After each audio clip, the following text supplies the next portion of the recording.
Salut c'est Tsuki, bienvenue pour cette nouvelle vidéo. Ça fait un moment que j'ai pas fait de recette en vidéo, et en cette période de l'année, je me suis dit bah pourquoi pas faire une bûche. Et du coup, je vais vous montrer comment faire une génoise.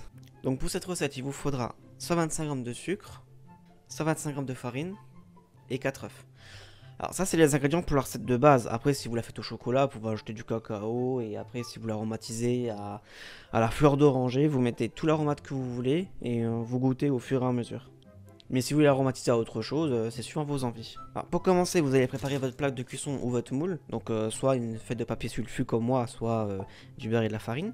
Alors petite astuce, si vous voulez bien faire adhérer votre feuille de papier sulfu à votre plaque, vous mouillez un petit peu la plaque et vous mettez votre sulfu et vous collez comme ça. Voilà, l'eau qu'il y a entre la feuille et la plaque va servir à ce que le tout reste bien collé. Après ça, vous pouvez déjà allumer votre four. Parce que en fait, une fois la pâte finie, il faudra directement l'enfourner. Alors si vous voulez faire une plaque comme ça, mettez le four à 220-230 parce qu'il faut une cuisson rapide, sinon elle risque de se dessécher et en même temps en surface de ne pas être assez saisie. Et si vous faites un moule à manquer pour par exemple faire un gâteau, 170-180 ça devrait être suffisant. Ah, ensuite vous allez préparer un bain-marie. Alors bain-marie, une casserole d'eau à mettre sur votre plaque. Alors pour rappel, un bain-marie, ta gueule. Ta gueule. Mais... Alors pour rappel, un bain-marie, c'est une casserole d'eau bouillante sur laquelle vous mettez soit une deuxième casserole, soit un cul de poule. Préférez un cul de poule en inox, comme ça, ou alors en cuivre, histoire que ça conduise bien la chaleur. Alors juste pour info, le bain-marie, il y en a plein qui pensent qu'il faut que l'eau soit au contact du cul de poule. En fait non, sinon ça risque d'être trop chaud. Il faut vraiment que juste la vapeur soit en contact avec la surface du cul de poule. Ensuite vous allez tamiser la farine. Pourquoi? Parce qu'il faut le faire. Voilà, non mais en gros, si vous faites une pâte à crêpes ou n'importe quoi d'autre, la farine vous allez bien la pétrir, bien la mélanger pour pas qu'il y ait de grumeaux. Mais là, quand on va l'utiliser, il faudra être vraiment délicat. Et à ce moment-là, on pourra pas casser les éventuels grumeaux, quoi. Voilà, alors je voulais te préciser, mais ne mettez pas 3 tonnes d'eau dans votre bain-marie. Hein, gardez à l'esprit que moins vous mettez d'eau, moins ça mettra de temps à bouillir. Et de toute façon, tant qu'il y a de la vapeur, après c'est le plus important quoi. S'il reste 3 cm d'eau, c'est pas très grave quoi. Alors, ensuite, vous cassez les œufs dans votre cul de poule. Voilà. Alors je vais profiter de ce moment de calme, parce qu'après j'utilise le batteur, ça va faire du bordel, pour vous donner quelques idées de préparation à base de génoise. Alors vous avez bien évidemment la bûche de Noël. Vous pouvez par exemple vous en servir pour remplacer les biscuits cuirs des tiramisu. Vous pouvez faire des forêts noires, vous savez, les gâteaux aux fruits à base de mousse ou même de fruits entiers comme les fraisiers. Les fameux gâteaux arc-en-ciel avec plein de couleurs différentes. Bon, ça c'est un peu plus chiant parce qu'il faut faire chaque génoise séparément avec des pigments colorés. Vous pouvez faire les fameux gâteaux roulés qu'on trouve dans le commerce avec la confiture. Ça coûtera beaucoup moins cher que les acheter au magasin. Vous pouvez faire des babas au rhum aussi, normalement c'est une pâte à savarin, mais bon, ça peut remplacer. Vous pouvez aussi faire des napolitains, des cupcakes, enfin... Après vous avez plein de façons différentes de travailler la génoise. Donc là je vous donne juste la recette de la génoise, après c'est vous qui faites le gâteau que vous voulez. Parfaite synchro, là j'ai fini de battre les œufs, et là mon eau commence à bouillir. Alors je baisse le feu pour qu'il y ait juste assez de puissance pour que l'ébullition se maintienne. Je vais donc m'attaquer à la montée des œufs sur le bain-marie. Alors oui, il y a des recettes où ils n'utilisent pas de bain-marie, mais bon, j'ai appris comme ça avec un bain-marie pour qu'il y ait quand même une petite cuisson des œufs pour que ça soit un peu plus léger et aéré.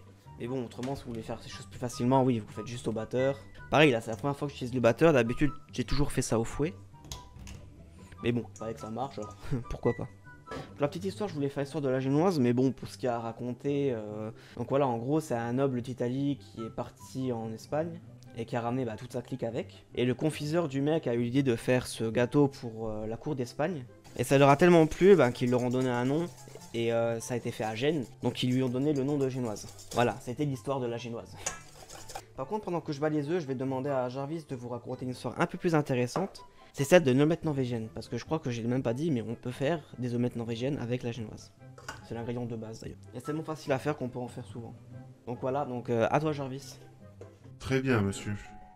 Ce dessert vit le jour en 1867 dans le restaurant du Grand Hôtel, connu aujourd'hui sous le nom Intercontinental Paris le Grand, et fut créé par un certain Balzac qui en était le chef. C'est lorsqu'il reçut la visite de scientifiques venus pour l'exposition universelle qu'il eut l'idée d'un dessert basé sur les travaux du physicien Benjamin Thomson, comte de Rumford, à qui l'on doit entre autres l'invention du bain-marie, de la cuisinière et de la cafetière à filtre. Mais ne nous égarons pas. Ces travaux en question prouvaient que le blanc d'œuf conduisait mal la chaleur. Il s'en inspira pour créer un dessert glacé, dans lequel l'extérieur serait flambé, sans faire fondre la glace pour autant. Malheureusement, si le chef était talentueux aussi bien en pâtisserie qu'en sciences, il était beaucoup moins en géographie. En effet, il voulut rendre hommage au comte en incluant le nom de son pays de résidence. Il fit l'erreur de localiser la Bavière en Norvège et non en Allemagne.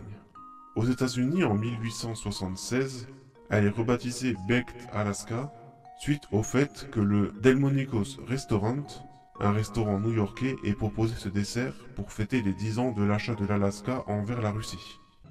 Donc une fois que votre appareil, voilà, il a quadruplé de volume, on va dire à peu près, je vais montrer.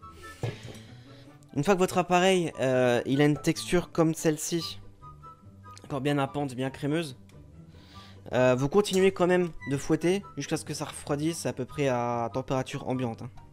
Voilà, donc une fois le refroidissement, c'est pas froid, mais bon, une fois que on va dire que c'est plus très chaud, normalement votre appareil il doit former ce qu'on appelle un ruban. Donc vous prenez votre fouet, mais délicatement, hein, vous plongez dedans et vous levez. Et normalement, allez, voilà. Et normalement, c'est de toute beauté.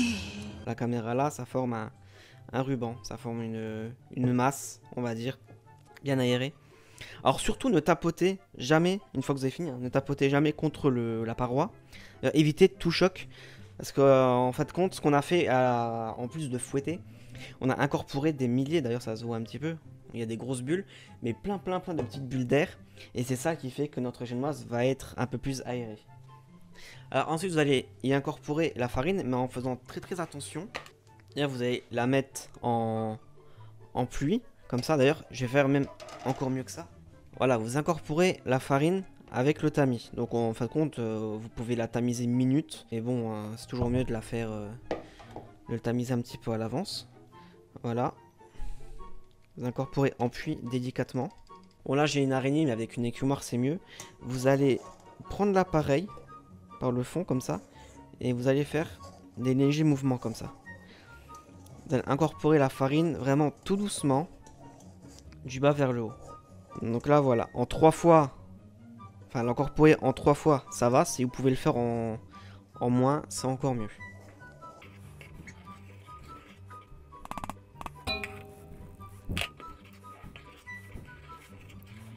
Donc là ça se voit, l'appareil a un petit peu réduit au niveau du volume. Vous voyez, avant il en avait pas mal plus.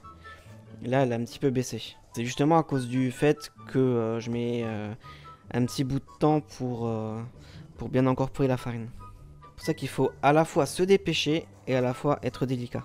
Alors, une fois que vous avez fini d'incorporer la farine, vous retirez l'excédent que vous avez sur votre écumoire avec une maryse. Tout doux, hein, je vous rappelle, faut pas de choc. Il ne faut pas donner de coups ni à l'écumoire ni au bol. Et ensuite, vous mettez votre génoise dans votre moule ou plaque. Alors, faites bien attention parce que la génoise va monter en cuisant. Donc, ne remplissez pas votre moule à fond. Alors, on va dire un peu plus que le 3/4 devrait suffire. Voilà, donc ensuite, si vous avez une spatule de... Oh putain, merde. Une spatule de pâtisserie, c'est mieux pour étaler. Ça vous étalez plus de matière d'un coup. Mais surtout, ne faites pas comme par exemple comme avec un tiramisu, donner des coups pour l'étaler mieux. Ça ne fera que empirer les choses. Vous allez éclater toutes les bulles d'air dont je parlais tout à l'heure. Et votre génoise, elle va beaucoup moins monter. Et vous faites de sorte que l'épaisseur soit égale partout. Donc ensuite, vous allez l'enfourner à la température que je vous ai dit au début. Mais pour le temps, je vous dirai combien de temps elle a cuit. Parce que ça, en fait, on le fait à l'œil. Enfin, faut que le dessus soit à peine doré. Faut pas que ce soit trop coloré. Sinon, en séchant, ça va se casser. Ça va durcir et ça va se casser. Donc pour la cuisson, il faut que la surface soit à peine dorée. et que quand vous sondez, bah, il n'y ait plus de pâte qui sortent, il n'y ait que de la vapeur qui reste accrochée à votre couteau. Alors, en attendant que ça cuit, vous allez préparer une grille pour pouvoir y déposer la génoise une fois cuite. C'est pour tout simplement éviter la condensation et éviter que la génoise soit vraiment trop molle, quoi.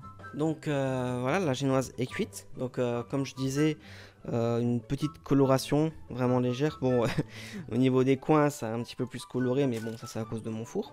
Donc maintenant, vous allez la démouler. Donc vous allez la démouler sur une grille. Donc voilà, je vais vous montrer. C'est pour ça qu'il ne faut pas une surcuisson. Là, vous voyez, le coin là, il a durci, il est complètement sec. Vous voyez, il part en morceaux. Donc ça, bon, ça je vais le couper. Mais bon, pour dire qu'il faut éviter la surcuisson. Voilà, donc une fois que vous avez décollé les bords, vous mettez la grille dessus. Comme ça, et vous retournez votre plaque. Voilà, et puis là, vous avez juste à décoller le papier sulfu. Donc une fois que votre génoise a refroidi, vous pouvez la filmer et la stocker au froid pendant plusieurs jours. Ça tient ça. Hein. Voilà, donc j'espère que cette vidéo vous aura plu. Et je vous dis à la prochaine pour une prochaine vidéo. Tchuss!